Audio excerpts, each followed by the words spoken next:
Good morning everybody students. सभी प्यारे विद्यार्थियों को नमस्कार, सुप्रभात। कैसे हो शेर और शेरनियों? मुझे लगता है कि सब लोग इस समय का सदुपयोग करते हुए कुशल मंगल होंगे। और अपन जिस पॉइंट की चर्चा कर रहे थे प्यारे विद्यार्थियों, राजनीतिक विज्ञान में बड़ा ही महत्वपूर्ण पॉइंट है। आज अपन जिसकी बात करेंगे वो अवधारणाओं का पॉइंट है प्यारे विद्यार्थियों। इनको समझना बहुत ही ऐसा लगेगा कि आपके नई सब्जेक्ट के तौर पर कुछ जटिल प्रक्रिया लगेगी, लेकिन इतनी जटिल नहीं है जितनी अपन समझ रहे हैं, क्योंकि आज अनेक राष्ट्रों में ऐसी ही अवधारणाएं ज़्यादा प्रचलित हैं। क्योंकि जब से द्वितीय विश्व युद्ध हुआ है उसके बाद ये अवधारणाओं का उदय ज़्यादा हुआ है।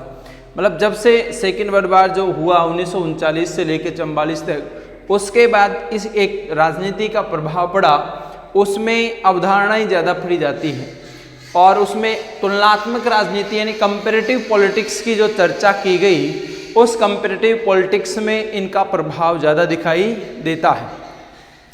और एक क्रांति हुई जिसे व्यवहारवादी क्रांति कहते हैं। एक व्यवहारवादी क्रांति जो आपने 11वीं क्लास में भी थी, व्यवहारवादी क्रांति के बाद इनका प्रचलन बढ़ा हुआ है, जिसमें अनेक प्रकार की अवधारणाएं हैं, जैसे राजनीतिक सामाजिकरण, राजनीतिक संस्कृति, राजनीतिक विकास, राजनीतिक सहभागिता। ये जो अवधारणाएं हैं इनका अधिक प्रभाव बढ़ा है। तो आज अपन जो पॉइंट लेंगे वो पॉइंट है प्यारे विद्यार्थियों राजनीतिक आज जो पॉइंट है सामाजिकरण। राजनीतिक सामाजिकरण ये पॉइंट है प्यारे विद्यार्थियों जिसकी अपन बात करने वाले हैं। पॉलिटिकल सोशलाइजेशन की बात करें, पॉलिटिकल सोशलाइजेशन, तो ये पॉइंट अपना जो बनता है उसकी चर्चा करने चाहता हूँ मैं।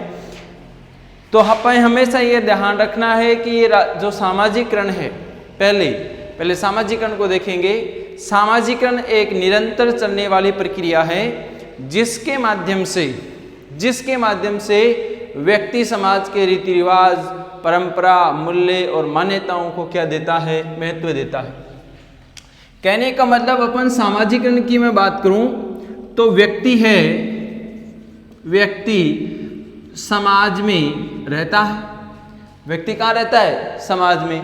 और समाज के जो आपके जो रीति रिवाज हैं, रीति रिवाज हुए समाज के, परंपरा हुई समाज की, या फिर मैं कह दूं समाज के मूल्य हुए, या फिर मैं कह दूं समाज की कुछ मान्यताएं हैं। इन सब चीज़ों को प्यारे विद्यार्थियों, इन सब चीज़ों के आधार पर सामाजिकरण क्या किया जाता है? संपन्न किया जाता है। इन सभी को समाज में जो व्यक्ति हैं उनमें सामाजिकरण की प्रक्रिया आपको देखी जा रही है। उसमें इन सभी चीज़ों को लागू किया जाता है। व्यक्ति आपस में इनका ये चलने वाली प्रक्रिया निरंतर ट्रांसलेशन होता रहता है। एक तरह से मैं कह सकता हूं कि राजनीतिक सामाजिकरण राजनीतिक संस्कृति की तरह पीढ़ी दर पीढ़ी क्या चलता है? प्रक्रिया है। जैसे हमारे जो रीति रिवाज हैं, रहन सहन है, खान पान है, वो तरीके हमें कहाँ से मिले भाई? आप सोचो तो हम कहेंगे कि हमारे पूर्वज जैसे थे। उनसे पूछा तो उनको कहाँ से मिले? तो उनसे पूर्वज थे। तो कहने का मतलब है कि जो पीढ़ी दर कंटिन्यू हस्तांतरण होते हैं, तो वही तो है सामाजिकरण। सामाजिकरण का मतलब है हम समाज में वो व्यक्ति जुड़े हुए हैं, तो उनसे आपस में जो समझ विकसित होती है, उन समझ को हमारे मस्तिष्क में पहुंचाने की बात है, हमारे व्यवहार में लाने की जो बात है, वो सामाजिकरण के अंतर्गत आता है। और सामाजिकरण जो राजनीतिक सामाजिकरण है, बालक मानव समाज से उस विशेष समाज का सदस्य है या बनता है जिसमें व्यक्ति की क्या होती है? समझ बढ़ती है। तो अब मैं बात करूंगा राजनीतिक सामाजिकरण क्या है। सामाजिकरण क्या है? पॉलिटिकल सोशलाइजेशन की बात करूं तो ये ऐसी बात है कि राजनीतिक सामाजिकरण दोनों को जोड़ के देखूं तो राजनीतिक सामाजिकरण क्या दिखाई देता है? ये बालक उस मानव समाज का सदस्य है जिसकी अपन चर्चा कर रहे हैं, और ये कहना चाहता है कि बालक मानव समाज का उससे विशेष समाज का सदस्य है जिसमें व्यक्ति की राजनीति क्या बढ़ती है समझ, यानी उस समाज का व्यक्ति है, इसलिए व्यक्ति की राजनीति के प्रति समझ विकसित होना। कहने का मतलब है कि व्यक्ति का राजनीति के प्रति जो समझ होती है, ज्ञान विकसित होता है। मैं कह दूं राजनीति के प्रति ज्ञान का बढ़ना, ये कह सकता हूं राजनीति के प्रति ज्ञान का बढ़ना। तो कहने का मतलब है कि आप राजनीति सामाजिकरण है कि व्यक्ति का राजनीति के प्रति क्या लगाव होता है, कितना उसका ज्ञान उस राजनीति के प्रति बढ़ता है, वही क्या कहलाती है, राजनीतिक संस्कृति कहलाती है प्यारे विद्यार्थियों। तो कहने का मतलब है कि राजनीति के प्रति व्यक्ति की जो रुचि है वो कितनी बढ़ जाती है, उसी को हम क्या कहते हैं, राजनीतिक सामाजिकरण कहते हैं, यानी पॉलिटिकल सोशलाइजेशन कहते हैं।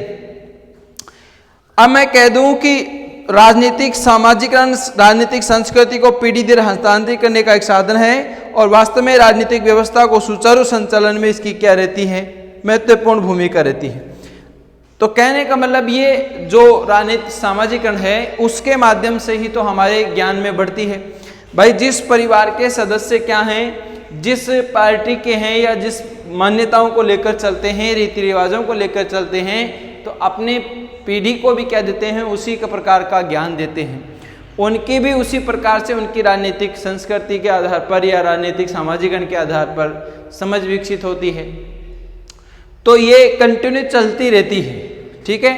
और उसी के आधार पर हमारी क्या होती है, समाज की जो व्यवस्था है वो सिस्टम क्या चलता है, उसके आधार पर चलता है। तो ये होने का मतलब है कि आप राजनीतिक व्यवस्था को यानी राज्य व्यवस्था को क्या चला रहे हैं, सुचारू रूप से चला रहे हैं, सुचारू रूप से चलाना। तो कहने का मतलब है आप इनको क्या करते हो, इस प्रक्रिया को जैसे आपकी समझ है उस समझ के आधार पर उसको क्या करते हो, आप चलाते हो। क्योंकि जितना ज्ञान होगा प्यारे विद्यार्थियों उसके आधार पर तो वो शासन चलाएगा। तो जितना राजनेताओं के प्रति ज्ञान है, दोनों में जितना ज्ञान है उसके आधार पर ही क्या करता है, वो शासन को चलाता है। ये भी अपन को ध्यान रखना है।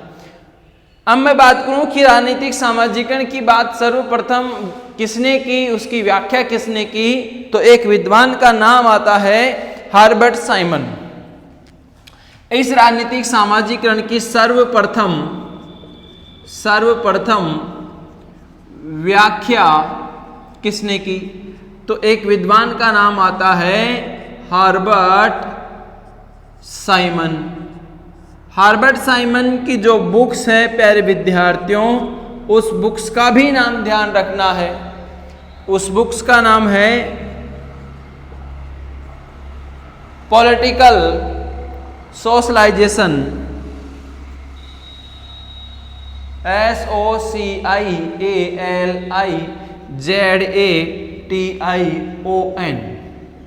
ये अब उसकी पुस्तक का नाम है प्यारे विद्यार्थियों।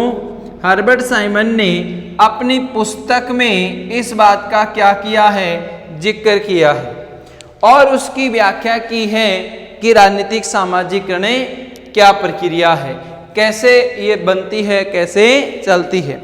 जिन्होंने अपनी पुस्तक में इसके विविध पक्षों पर प्रभाव डाला और एक आमंड और पावेल ने भी राजनीतिक सामाजिकरण की प्रक्रिया की व्याख्या की है, जिसके माध्यम से राजनीतिक संस्कृति में प्रवेश कराया जाता है और राजनीतिक संस्कृति के प्रति अभिप्रेत भी बनाया जाता है।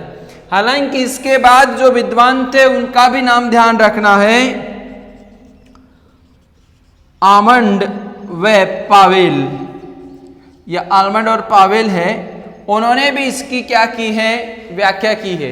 जिन्होंने कहा है कि राजनीतिक सामाजिकरण वह प्रक्रिया है, कौन सी प्रक्रिया, राजनीतिक सामाजिकरण वह प्रक्रिया है जिसके माध्यम से राजनीतिक संस्कृति में प्रवेश कराया जाता है तथा उनकी राजनीतिक उद्देश्यों के प्रति अभिप्रेरणाओं को बनाया जाता है। कहने का मतलब है कि आप ये जो सामाजिकरण वह प्रक्रिया है जिसके माध्यम से राजनीतिक संस्कृति को बनाया जाता है और उस संस्कृति के माध्यम से ही, यानी जो रीति रिवाज, मूल्य, रहन सहन, खान पान है, उनके माध्यम से ही आप राजनीतिक संस्कृति जो आपकी है उसके माध्यम से आप राज्य व्यवस्था में या राजनीतिक सामाजिकरण की प्रक्रिया में जाते हो, अपना रास्ता बन जाता है। इस प्रकार से मैं निष्कर्ष में यह कह सकता हूं कि राजनीतिक सामाजिकरण कैसे है। तो परिभाषाओं के आधार पर सामाजिकरण का उद्देश्य व्यक्ति को राजनीति की व्यवस्था की शिक्षा प्रदान करना, उसकी विकसित करना, राजनीतिक व्यवस्था को सुचारू संचालन में जो सहायक बन सकते हैं उन चीजों को क्या कह सकते हैं, अपन राजनीतिक सामाजिकरण कह सकते हैं। भाई हम सामाजिकरण उसको कहेंगे जो राजनीति है, उस राजनीति में उसका ज्ञान बढ़ जाता है, जिन जिन चीजों से, जिन जिन तत्वों से, जिन जिन साधनों से वो सारे राजनीतिक सामाजिकरण में क्या होते हैं, शामिल होते हैं। अब वो राजनीतिक सामाजिकरण में शामिल होते हैं और उससे जैसे राजनीति के प्रति उसकी समझ विकसित हो जाती है, उसके बाद वो कार्य जो करता है, क्योंकि राज्य व्यवस्था में वो एक अच्छा कार्य करता है, सुचारू रूप से जो कार्य करता है उसकी बात की गई है प्यारे विद्यार्थियों। तो आप इन चीजों का स्क्रीनशॉट ले सकते हैं, आपको पीडीएफ के माध्यम से ये सारी ज्ञान मिल जाएंगी। ठीक है, तो ये यूनिट नंबर जो है फर्स्ट ए भाग की, उसकी दूसरी यूनिट स्टार्ट की है अपन ने, 2 नंबर की यूनिट, ये ध्यान रखना है। तो ये एक तो सामाजिकरण है, सिंपल सा, सभी आपस में समाज में जुड़े हुए हैं, हमें ज्ञान मिलता है। फिर राजनीति के प्रति जो ज्ञान मिलता है उसकी बात की गई है, जिससे राज्य व्यवस्था को सुचारू रूप से चलाया जाता है। और इसकी व्याख्या हर्बर्ट साइमन ने अब पॉलिटिकल सोशलाइजेशन पुस्तक में की, आमंड पावेल ने की, और निष्कर्ष के आधार पर अपन ने देखा कि वास्तव में राजनीति के प्रति जो ज्ञान और समझ विकसित होती है उसे राजनीतिक सामाजिकरण कहते हैं। अब एक पॉइंट बनता है, राजनीतिक सामाजिकरण के साधन क्या है? राजनीतिक सामाजिकरण के साधन क्या है? राजनीतिक सामाजिकरण के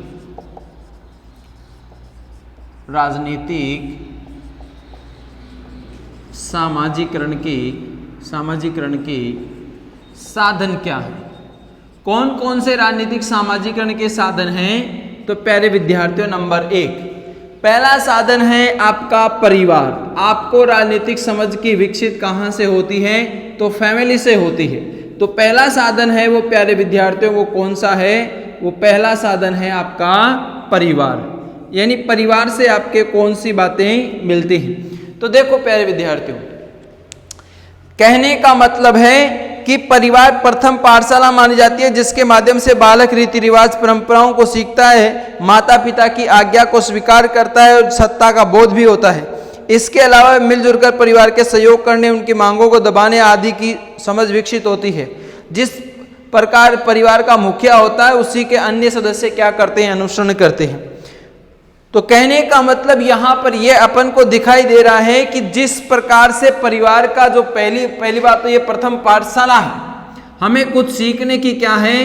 प्रथम पाठशाला है। इस प्रथम पाठशाला में जो मुखिया होता है प्यारे विद्यार्थियों, या मुखिया जिस दल का होता है, जिस पार्टी का होता है, वो अपनी शिक्षा उसी दल के अनुसार अन्य व्यक्तियों को, परिवार के सदस्यों को देता है। तो हमारी समझ उस परिवार की मुखिया के दल के आधार पर ही हमें क्या मिलता है? ज्ञान मिलता है। उस परिवार के आधार पर ही हमें प्राप्त होता है। और ये परिवार का जो मुखिया जिस दल की बात करता है, जिस पार्टी का समर्थन करता है, परिवार के सदस्य उसी का अनुसरण करते हुए उस दल की क्या करते हैं? बात करते हैं। पहला है, परिवार का सबसे बड़ा रोल रहता है प्यारे विद्यार्थियों राजनीतिक समझ विकसित करने में। तो कहने का मतलब है, चाहे वो रीति रिवाज सीखना हो, माता पिता की आज्ञा का पालन करना सीखना हो, या फिर सत्ता का बोध सीखना हो, किसी दबाव में आकर उसकी बातें मनवानी हो, या राजनीतिक क्रियाओं की क्षमता विकसित करनी हो, चुनाव का अनुभव भी उसको कहाँ से मिलता है? सबसे पहले परिवार से ही मिलता है। तो ये राजनीतिक सामाजिकरण की प्रक्रिया के जो पहला जो साधन है वो कौन सा है प्यारे विद्यार्थियों? परिवार है। दूसरी की मैं बात करूं तो दूसरा साधन कौन सा है? तो वो है आपका शिक्षण संस्थाएं। शिक्षण संस्थाएं हैं जो शिक्षण संस्थाएं हैं उनसे भी क्या मिलता है प्यारे विद्यार्थियों, राजनीतिक सामाजिकरण का ही ज्ञान मिलता है। शिक्षण संस्थाओं की बात करूं तो राजनीतिक सामाजिकरण में शिक्षण संस्थाओं की महत्वपूर्ण भूमिका है प्यारे विद्यार्थियों। और परिवार में जिन राजनीतिक अभिव्यक्तियों को आत्मसात किया जाता है वो राजनीतिक शिक्षण संस्थाओं के आधार पर ही क्या किया जाता है, उनको विकसित किया जाता है। और बात करूं प्यारे विद्यार्थियों कि शिक्षण संस्थाओं में वो अपने अधिक सुदृढ़ बन जाते हैं, विभिन्न पृष्ठभूमि के सहयोग लेते हैं और बालक की विविधताओं का विरोधाभास समायोजन भी करना सीखता है। जिन शिक्षण संस्थाओं में वो पढ़ रहा है वहाँ की वातावरण कैसा है और उनके प्रति ही वो क्या करता है, जिज्ञासा रखता है और उनसे वो क्या प्राप्त करता है, ज्ञान प्राप्त करता है। फिर उसके बाद में बात करूं प्यारे विद्यार्थियों, जिनमें ये कह सकते हैं कि बालक की शिक्षा जितनी व्यापक होगी उसकी संभावना उतनी ही ज़्यादा होती है कि राजनीतिक समझ भी क्या हो, उसकी रुचि लेगा। ठीक है, तो शिक्षा जितनी व्यापक है उसका ज्ञान भी व्यापक होगा, राजनीति के प्रति उसकी समझ विकसित होती है। जितना उसके पास ज्ञान होगा वो ही राजनीति के प्रति या राजनीति के सामाजिकरण के प्रति अधिक लगाव रखेगा और रुचि भी विकसित होगी। और लेकिन शिक्षण संस्थाओं का पाठ्यक्रम कैसा है, उसके विद्यार्थी शिक्षक का व्यक्तित्व कैसा है, शिक्षक की विचारधारा कैसी है, साथ ही जो उसके विद्यार्थी हैं, क्लास के स्टूडेंट, मित्र मंडली, उस मित्र मंडली का क्या सोच समझ रखती है, तो वो भी आपकी सारी बातें इसमें क्या करती हैं, निर्भर करती हैं। मतलब शिक्षण संस्थाएं हैं तो उनका वातावरण है, उन शिक्षण संस्थाओं का वातावरण कैसा है, उनका पाठ्यक्रम कैसा है, वहाँ पढ़ाने वाले शिक्षक किस वर्ग से बिलोंग करते हैं या अन्य जो वर्ग है वो क्या रखता है, तो उनका वातावरण जो है उनका भी उन पर वातावरण, उनका भी प्रभाव उन पर पड़ता रहता है। कहने का मतलब है कि शिक्षण संस्थाओं का वातावरण कैसा है, पाठ्यक्रम कैसा है, शिक्षक किस विचारधारा के हैं, तो उन सभी बातों का प्रभाव किन पर पड़ता है प्यारे विद्यार्थियों, उन स्टूडेंट्स पर पड़ता है, उन बच्चों विद्यार्थियों पर पड़ता है, उन बालिकाओं पर पड़ता है जो शिक्षण ये राजनीतिक समझ क्या करना चाहते हैं, विकसित करना चाहते हैं। उनकी समझ भी उसी आधार पर क्या होगी, विकसित होगी। तो ये 2 पॉइंट की चर्चा की। एक पॉइंट बनता है आपका तीसरा, वो है आपका राजनीतिक दल।